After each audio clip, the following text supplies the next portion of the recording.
Halo, saya Napoleon Fakdawer. Dalam episode kali ini kita bersama Kaki Tanah Papua.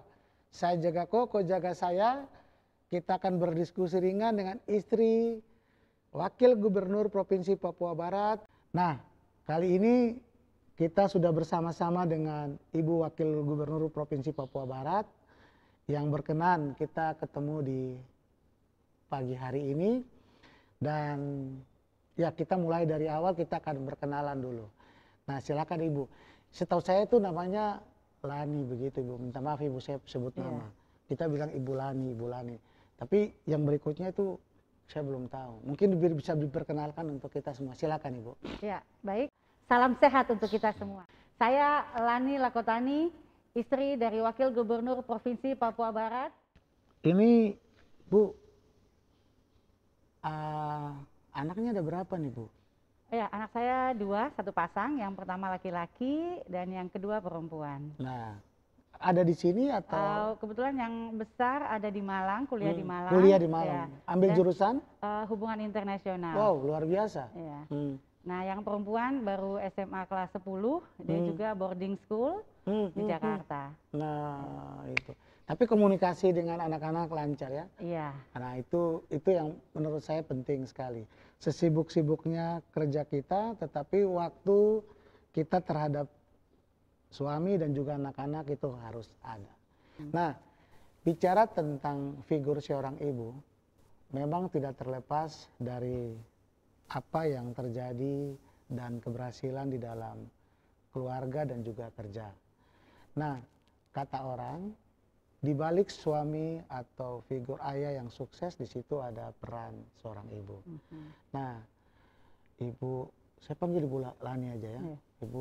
Ibu Lani, ini sebenarnya apa yang membuat melatar belakangi atau ya yang menjadi apa kiat menjadi seorang figur di tengah-tengah kesibukan apa kerja, organisasi dan juga kegiatan-kegiatan lain.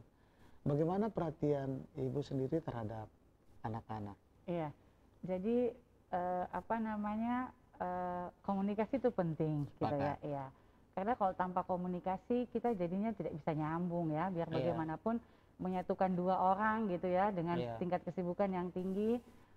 Jadi biasanya kalau malam saya tanya, Pak besok mau sarapan apa? Karena kadang-kadang saya yang berangkat duluan daripada beliau karena masih ada urusan lain. Sampai kadang-kadang Pak Itua bilang begini, saya yang wakil gubernur tapi macam kok punya urusan yang lebih sibuk gitu lah. Karena ya memang kenyataannya seperti itu begitu ya kan. Karena selain saya ketua BKW, saya juga wakil ketua di PKK. Oh, kalau ketuanya itu Ibu Gubernur. Saya ketua 1. Saya ketua 1. Waduh, jadi tambah sibuk banyak ini. juga kegiatan-kegiatan PKK yang beliau mengamanati ke saya untuk menghadiri. Nah, seperti itu. Jadi siang WA sudah makan. Ya walaupun perhatian dicek terus nih. Ya gitu sudah makan gitu. So, kalau enggak misal di telepon kadang mungkin tanya ajudan, Bapak Bapak masih di sini? Oh ya sudah gitu. Jadi ya minimal komunikasi. Malah kita sering ya kalau misalnya kegiatan di Jakarta, Pak Itua tidur di hotel lain, saya tidur di hotel lain karena kita urusan nanti malam mau ketemu makan sama-sama gitu. Karena memang mau bagaimana gitu kan. Tapi makanannya disiapkan? Oh enggak, biasa kita janjian, kita makan di restoran ini ya. Langsung ketemu menuju lah. Saya dari tempat saya menuju, beliau juga menuju, ya sudah kita makan gitu.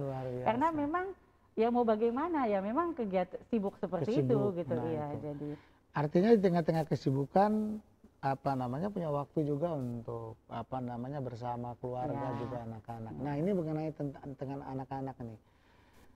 Kan kalau lihat dari tingkat kesibukan Ibu yang ada sebagai ASN, juga di organisasi, bagaimana komunikasi yang dibangun selalu dengan kedua anaknya ini? Iya, jadi kalau kebetulan kalau anak yang perempuan karena tinggal di asrama nggak boleh pegang handphone. Oh begitu. Ya, jadi dia biasanya dikasih handphone itu setelah sholat isya di sana gitu ya. Kalau jam 9 dikasih handphone, berarti sini jam 11. Jadi saya biasanya nungguin gitu, nunggu sampai dia pegang handphone, nanti dia video call sebentar, ya sudah gitu ya. Kalau anak laki-laki biasalah anak laki-laki kalau uang sudah habis pasti cari mama tuh. Tapi pasti setiap hari, abang lagi apa? Pasti ya sekedar WA atau SMS seperti itu. Untuk mengikuti perkembangan pendidikan mereka, Ibu terus memantau terus ya? Iya, kebetulan kalau yang di Muhammadiyah Malang ini ada apa namanya, mereka punya aplikasi for parents gitu ya, UMM for parents. Itu kita bisa lihat dia di situ. Apakah dia sudah ikut UTS, itu bisa apa gitu. Jadi saya gampang memantau. Nilainya pun biarpun dia nggak kirim ke saya bisa lihat di situ ada transkrip nilai, ada aplikasinya.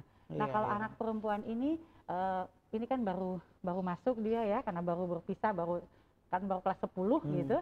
Biasanya kalau ada apa-apa wali kelasnya kan kita sekarang ini kan sudah ada grup WA wali kelas. Oh iya, betul. Ya, jadi kita biasanya pantau melalui itu aja. Nah, ya. Luar biasa. Tapi jujur pendengar, saya harus memberikan apresiasi yang besar.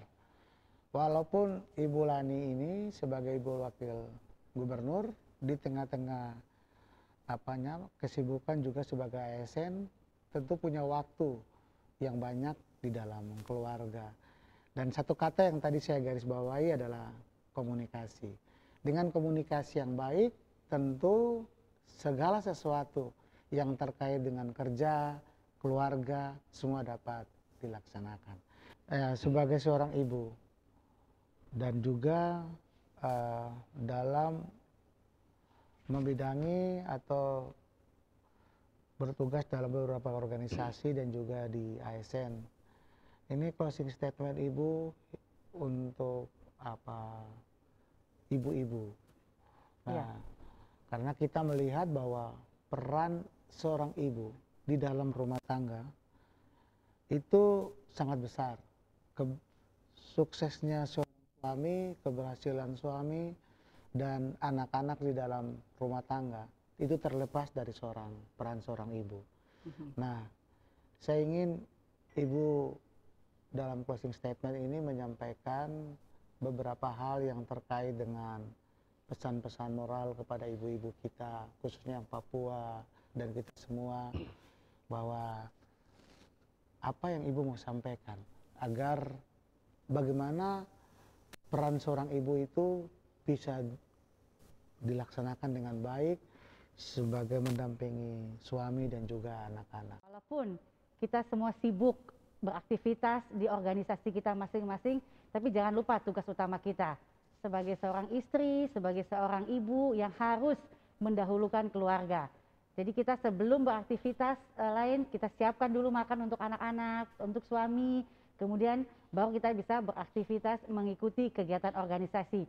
Karena itu adalah tanggung jawab kita. Amin. Sebagai seorang ibu, tanggung jawab kita mengurus suami, mengurus anak, dan kita berharap bahwa ketika kita eksis di suatu organisasi, tapi keluarga kita juga sejahtera di rumah.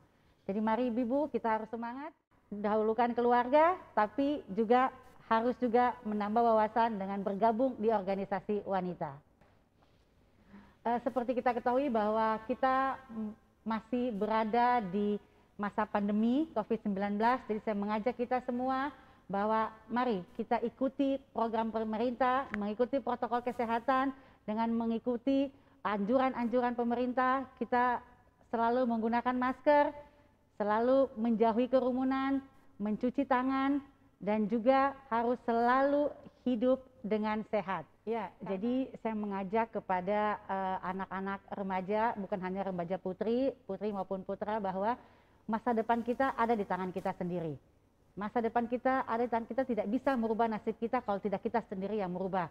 Jadi saya berharap sebagai seorang ibu, saya berharap mengajak kita semua, ayo kita jauhi narkoba, kita jauhi minuman keras, kita jauhi hal-hal yang akan merugikan kita. Karena ketika kita sudah terjebak dengan minuman keras ataupun narkoba, masa depan kita tidak akan baik. Jadi saya berharap, ayo kita berpikir positif, kalau sayang kepada ibu, ayo kita jauhi semua hal-hal yang merugikan diri kita sendiri. Saya Napoleon Fakdawer, mengakhiri episode kali ini bincang-bincang bersama Ibu Wakil Gubernur Lani Lakotani, dan kita akan ketemu dalam episode yang berikut. Saya jaga ko jaga saya. Selamat pagi.